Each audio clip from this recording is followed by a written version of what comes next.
We're back. Welcome everybody to Record Live for another week. This is our second broadcast of the year.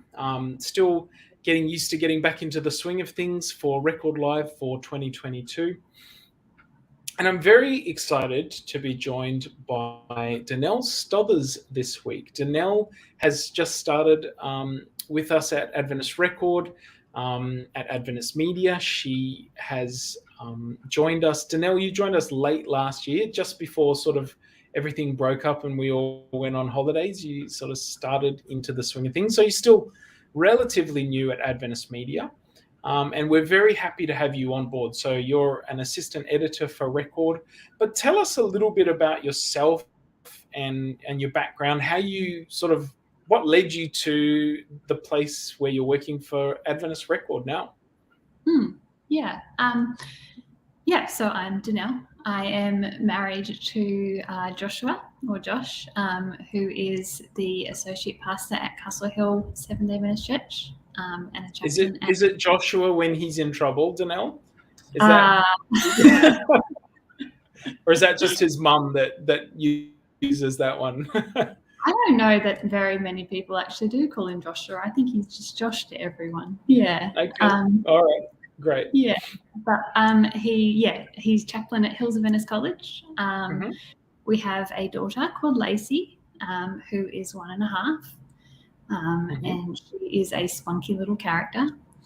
And we have 2 cats called Nora and Sunny, who might appear in this broadcast.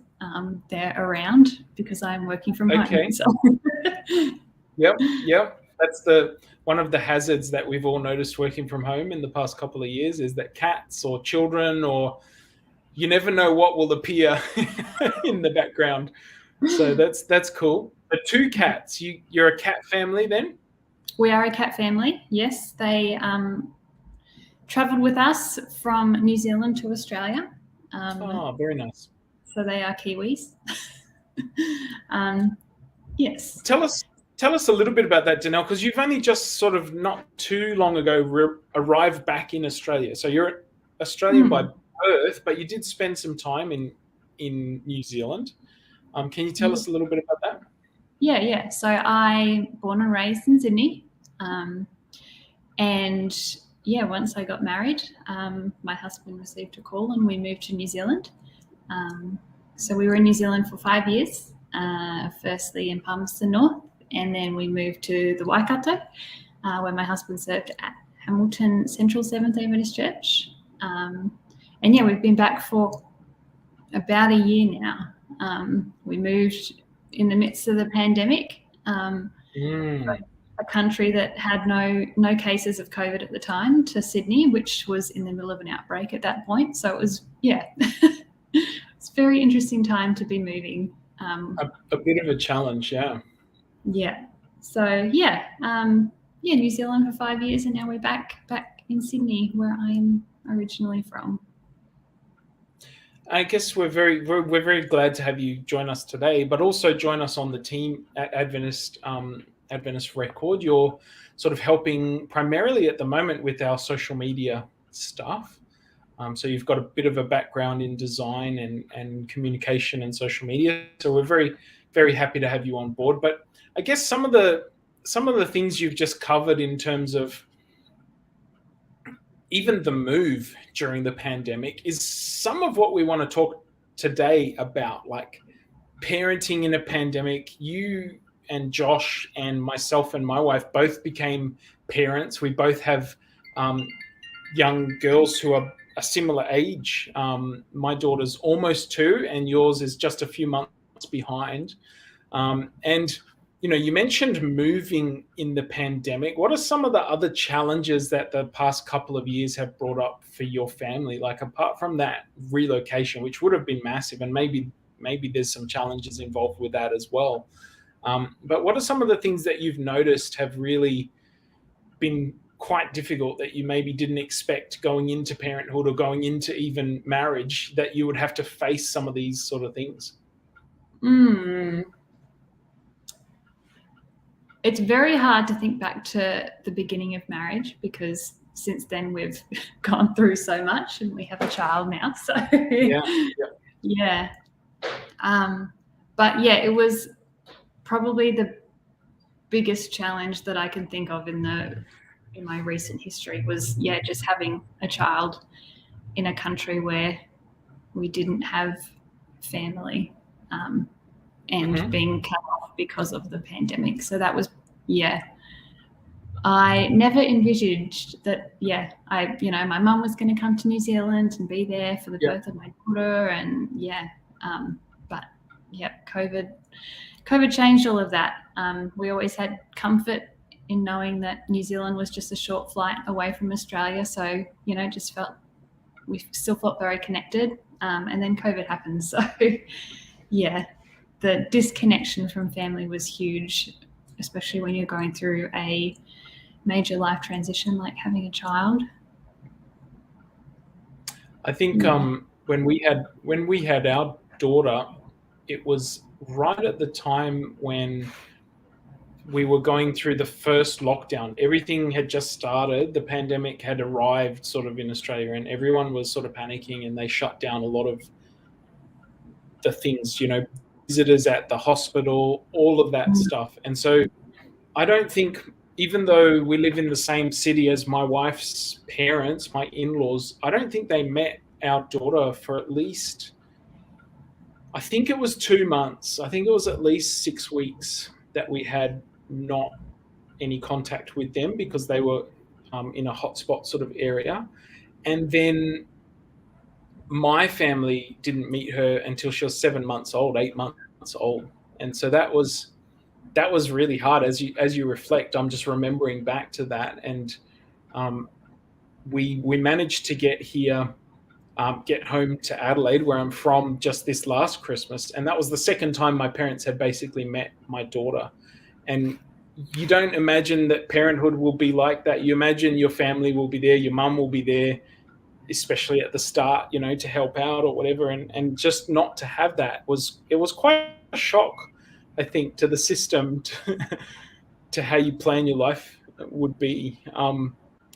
I guess one of the other challenges that some people watching me experience is working from home. How does that go with a toddler, an active? You said, how did you put it, that Lacey's quite a spunky character? She is. I would describe my daughter as incredibly independent and full of personalities. They might share some traits in that response.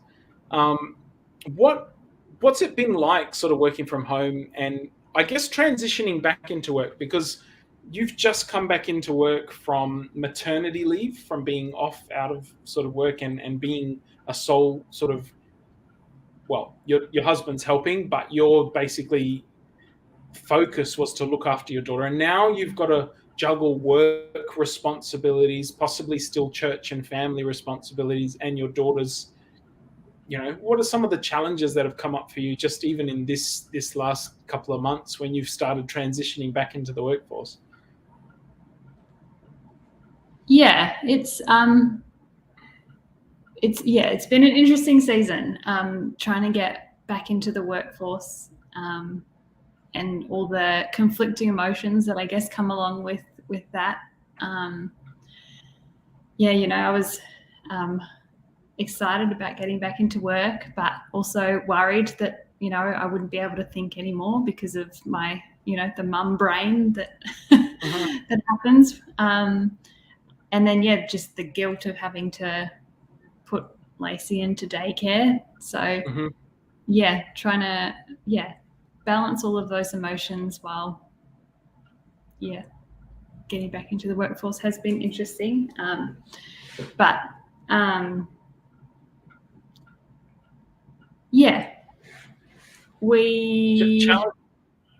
So she started daycare, for a couple of weeks, is it? Yeah, this is her second week. How's that going now?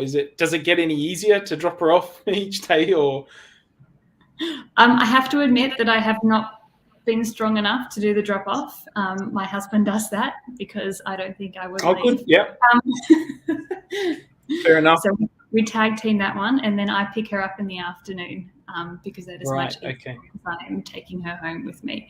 But yeah, no, getting used to daycare and the things that come with daycare has also been a transition that we've had to get used to. The disruption to routine, the turbulent emotions that, you know, they start to experience. Yeah, so that has been interesting. But I think it helps that we've found a daycare that we are really comfortable with. When we're searching for daycares, we took time to pray in the car together as a family and just ask God to show us. And it was actually this first one that we walked into, something clicked and I was like, yeah, this is where she's meant to be. Wow. I'm taking comfort in the fact that, yeah, I'm comfortable with her there. It's a nice place, a great place, and yeah, she's enjoying it so far. I love that you're giving it to God, and even in those, you know, I guess the small moments, the everyday sort of decisions that you're making as a family, and you're modeling that for your daughter as well. You recently wrote a piece for Record, which deals with that. We might give that a plug a little later on, but yeah, keep an eye out for that piece. But yeah, I guess reflecting on what you've said, you know, for us, COVID, we came down with COVID early this year as a family, and had to notify the daycare because Arwen had been there during the week before we came down with it. And then a week or two after, when she was back and we thought it was a straight and narrow, they had a gastro outbreak, which I ended up catching. So it was like, we've always heard that if you go to daycare, you'll get sick a lot. You know, the kids get it. But I guess we've also been very thankful that there's a good quality sort of daycare that we've managed to find and get into. But yeah, the turbulent challenges, you know, Arwen comes home, she won't nap at daycare because there's too much happening. So she comes home absolutely wrecked, and she's grumpy and she's tired, and she throws a tantrum before she has a bath and her dinner, and she doesn't want to eat and she doesn't want to go to bed, but she's so tired that she's just had enough. So it gives us back our evenings because she goes to bed a lot earlier than normal because she's so tired from the day. But it can be a challenge dealing with these little people and their emotions, and making sure that they're happy. And I think a lot of people would also relate to your comments about that mum guilt, I think they call it on Instagram, that the idea that, you know, you're giving your child, and are you doing the best for them to have that, you know, being out of your care after being with them 24/7 for so long. And yeah, we feel that in various ways as well. I haven't been doing the drop-offs because she gets very upset if I'm there, and she's clingy, like she wants me there, but mum finds it slightly easier to drop her off, so we've swapped in that respect. But yeah, it's an interesting time of life where we're navigating. You mentioned praying with your family in the car, and I'd like to unpack that a little bit more for our Record audience. We like to get practical at Record, but what about your faith and your spirituality as a mum, as a tired mum, you know, with a job now and with expectations to still continue to, you know, mother your child and to get her ready for daycare and all of this? It can be quite a tiring season, and we've found this year very tiring with some of the sickness and getting into the routine of the year again, and just, you know, coming out of lockdowns and all that sort of stuff. It's not necessarily great for your spiritual journey, your spiritual life. How are some of the ways you've been challenged, I guess, and found ways to get around some of that in terms of your spiritual walk at the moment, both yourself and as a family? What are some of the things that you've found helpful, perhaps, or yeah, how does that look for you at the moment? Yeah, no, it's very, very difficult to find just even a moment of alone time. You know, when Yes. you've got a little toddler, you literally cannot do a single thing without them wanting to be with you. So Yeah. yeah, so I've found that it's about finding the quiet moments, and pre-kids, where I might have had an evening to myself, because Josh is a pastor. He'd be off at church doing meetings at night. I'd have a night to myself, and I would really be able to kind of sit down and spend that quality time praying and reflecting and in the Word. Whereas I don't get that anymore. So it's in the current season, it's about finding short snippets of time, and just doing the best that I can. So, having a shower is a short amount of time where I can really pray and talk to God in that. And yeah, it has been very helpful actually starting work, because when we were working back at the office and I was commuting, I would play worship music in the car and sing and get into the mind frame of that, which I still do when I take Lacey to her various things. We play worship music in the car and sing. But yeah, at working at Adventist Media, we have staff worship, so that's a really great time of kind of connecting with God, and then writing various things and creating content for Record. Is obviously I'm spending a lot of time reading the Bible and reading Bible verses and that sort of thing. So yeah, I've actually found it an improvement in the time that I can spend connecting with God since starting work. But I guess that that is a unique situation. One of the benefits of working for the church. Working for the church, yeah. I guess what I'm hearing you say is like carving out little moments in the day when you can to try and connect. And it reminds me of that verse, pray without ceasing. I don't think it necessarily has to mean you're praying 24/7, but it's looking for every opportunity. If you can't get the normal opportunities, the habitual opportunities, you have to look for other opportunities. I guess one thing that I guess is missing in this season has been church attendance to some extent. With a lot of online church, a lot of us have been not able to attend in person. And like my family and I just went this last Sabbath for the first time in ages to a physical church. And I guess your husband's a pastor. Is your church where you're based meeting up yet in person? Have you had the opportunity to do that this year yet, or as a family? Yes, we were the same as you. Our first week back this year was this past Sabbath. Yeah. And how was that experience with a toddler? She may be more active than the last time before the lockdowns. Was she okay? Was it a positive experience or a challenging experience?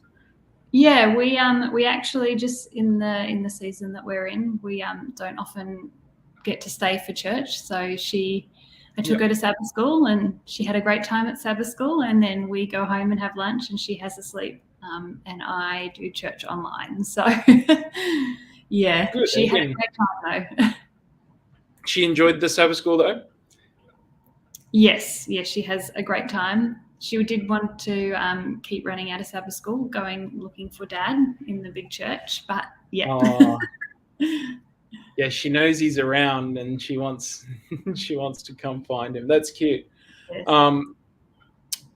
I guess with our church communities, it's been rough for I think a person in any walk of life has had some challenges to their spirituality at the moment with the past 2 years and the things that have happened in the world. What is it that we can do to support young families in our churches and in our communities? Perhaps they're our neighbors or our friends. They're mothers groups that we're still connected with, or swimming lessons, that we meet people and see them there. What are some of the things that you think as Christians we should be looking at, or that you think from your experience would help support some of these young families? How can we be better neighbors to some of these people? Yeah, I guess so. In our experience, having a newborn away from kind of that family support, our church was really, really supportive. They would make us meals, and Okay. so Yep. my husband would come home with just this plate of food. So I'm going to say meals is the number one. If you know someone that has just had a baby, make them a meal, drop it round. Even better if you can freeze it in bulk, and they can just defrost it when they get a minute. Yeah, that was definitely probably the biggest support for us.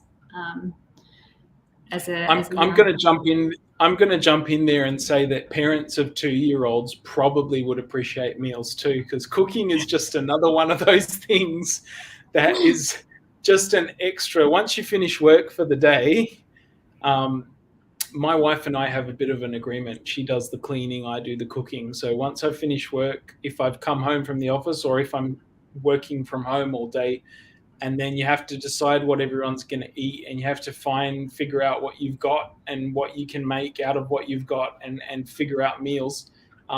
With a toddler who wants to play because you've been stuck at work all day and now they're clinging onto your legs, I'd suggest meals might be appreciated for more than just sort of newborn parents. I think we often think about giving meals to newly birthed babies and their parents, but we often don't think about young family children, parents with young families, and that they still might be doing it tough, but everyone's sort of forgotten because that newness, that excitement of the new life is sort of worn off, and it's like, oh, they're fine, they're just hanging in there. But certainly over the last season of especially lockdowns, extended lockdowns, and not encountering other people, it became quite the chore to cook every day and figure out what you're going to feed your family after, not seeing anyone, not able to go out anywhere, not able to, even the shopping was a chore. But yeah, sorry, I think that's a really good first point. Do you have any other? No, that is a very very a true point that you say there, as well as, they are toddlers, and now I can't even eat my own food without her wanting to eat my food. So I'm eating even less than I was when she was a newborn because she wants mum's toast rather than her Weet-Bix. So Yep. Yes.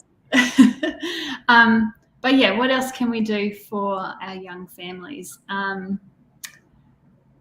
guess in terms of church setup, something that I always found really helpful at our church in Hamilton was that I would have a space to retreat to as a new mum, somewhere to go to feed your child and change their nappy and put them down to sleep, or if you just needed a minute away. So I really appreciated having that dedicated space in a church building for a mum with a baby to retreat to, and pram parking. That is something that has been very helpful. Okay. Yep. Over the time. But yeah, I guess that's more about the logistics of, if you have a church, some helpful things that you could do to set it up to help out your young families. And I know people, sorry, I know people have a varied experience of church, and I think one thing that's important, at least in my experience, in the churches that I've attended recently, people are very forgiving, and I know people have different theological perspectives on this, but I think it's important if your child's noisy in church, or if they're running up and down the aisles, I don't think it's good to have a parents' room, a cry room, which a lot of churches do. But even if they don't, I think there's guilt and difficulty that comes with parents. They feel uncomfortable being at church with their children if their children are slightly disruptive. And I think that's probably not a positive thing. I think church is sort of supposed to be a welcoming space that everyone can come and be part of. And the onus shouldn't be on them to have to leave the service to be able to take care of their child because their child's too disruptive. I just think we need to think that through in terms of how we set up our communities to be welcoming. Yes, definitely. My daughter is, we haven't been to church while she's been too disruptive yet. So I'm sure that's still to come when she gets a little older and decides to start running amok. But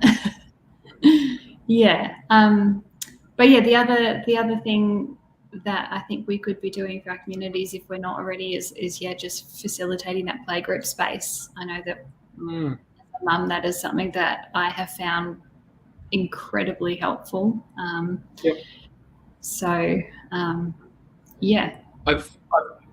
We've shared in the comments. Mums at the Table is also a ministry at Adventist Media, and they facilitate playgroups at churches. And they'd like, if your church doesn't have a playgroup, talk to Mums at the Table, because they're helping to provide how-to packs and all sorts of things, moderators for the Facebook groups that can start facilitating some of those playgroups. And there's also some really good information and some good articles on Mums at the Table website for mums and for parents in general. So check that out.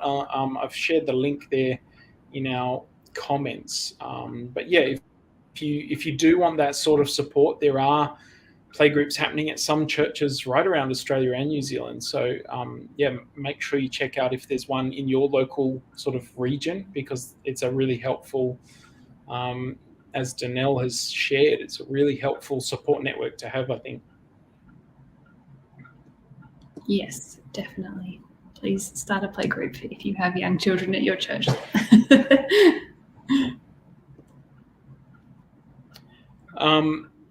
So Danelle, I guess moving on from sort of how can our churches support each other, how can we support ourselves, I suppose? How can we in our parenting journey, apart from sort of carving out time, is there anything else we can do to help our physical and our mental and our spiritual health? Like, have you found any sort of any other neat tricks to try and help you find balance in this whole wild parenting journey? And what are some of those things? Maybe you can share some examples for us. Yeah, I think rethinking your expectations. Okay. I touched on this earlier, but yeah, I guess how you connected with God and how you connect with your spouse will look different after kids, after you've had kids. And so, I guess realize that, and adapt to that. Yes, and kind of rethink your expectations in how you handle all of that. One challenge that I've found personally since having a child, and my wife had some sort of health issues when she was pregnant, so it sort of started before we had the child, in terms of me. I was quite active. I was doing quite a lot of exercise and enjoying that. And then when she had some health problems, I sort of wanted to stay closer to home. I didn't feel as confident to go out and exercise or go for a run, or I wanted to be near her, around her, I guess protective of her. And I guess then once our baby was born, it felt a lot harder to go to the gym or to go for a run or a walk in the outdoors. We walked her in her pram, we took family walks because that's all we could do at certain points during lockdowns. But for me, I felt my physical health really got neglected. I just put it on the back burner and forgot about it. And then as she got older, again, even if you're working from home, whereas I would go for a walk at lunchtime in the office, but when I'm at home, my lunchtime is spent with my daughter, potentially playing or, getting her okay so that we can manage the rest of the day. And And so exercise just went out the window. I don't know if you've found any good ways. I'm finally starting to get back on the wagon and take care of my physical health as well as my spiritual and all the balance to me. But I don't know if you found anything similar, or you've had, any exercises or any ways to include your daughter in that, or to, or if you're just as dysfunctional in terms of your relationship to your exercise as me at the moment. But yeah, do you have any tips for us? Maybe things you've done? Not when it comes to exercise. I don't have, really anything there, but I have found that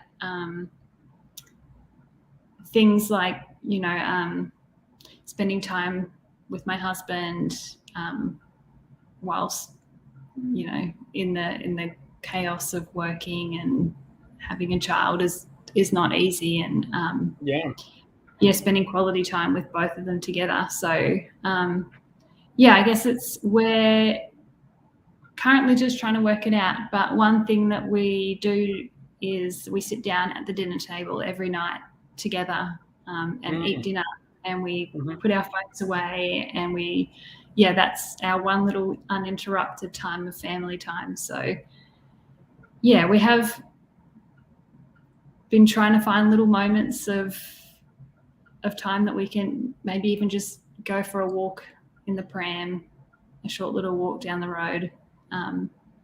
Still kind of trying to find those little moments of connection. Yep.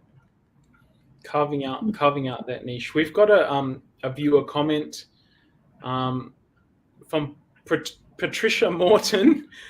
Doing great, daughter. Now, she may be a little biased. I'm getting a sense there's a thanks, Mum. But we appreciate you watching. And if you're watching on from anywhere else, let us know where you're watching from and who else is online with us today. We really appreciate you jumping on.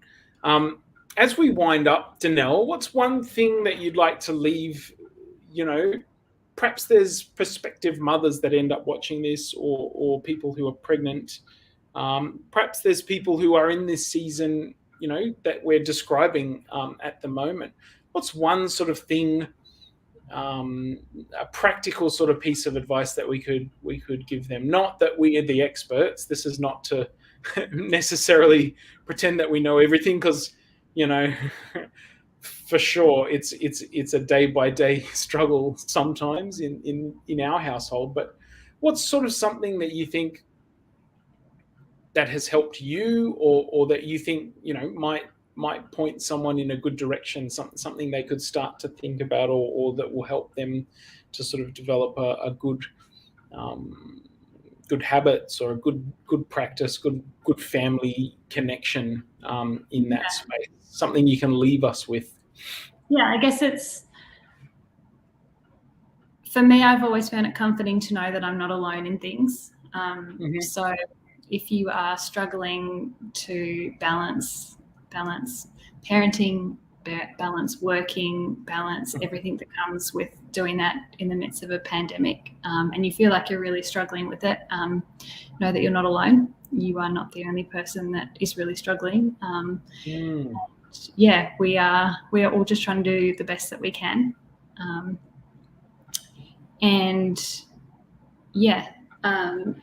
The other thing is I did find a quote which I quite enjoyed in terms of feeling that guilt about going back to work when you are, a parent. And it says, doing things you enjoy, like paid work, is good for your emotional well-being. And when you feel good in yourself, you have more energy and warmth to put into your relationship with your child. So your return to paid work can be good for you and good for your relationship with your child too. So I guess that's, if you are struggling with mum guilt like me, that's something to keep in the back of your mind as well.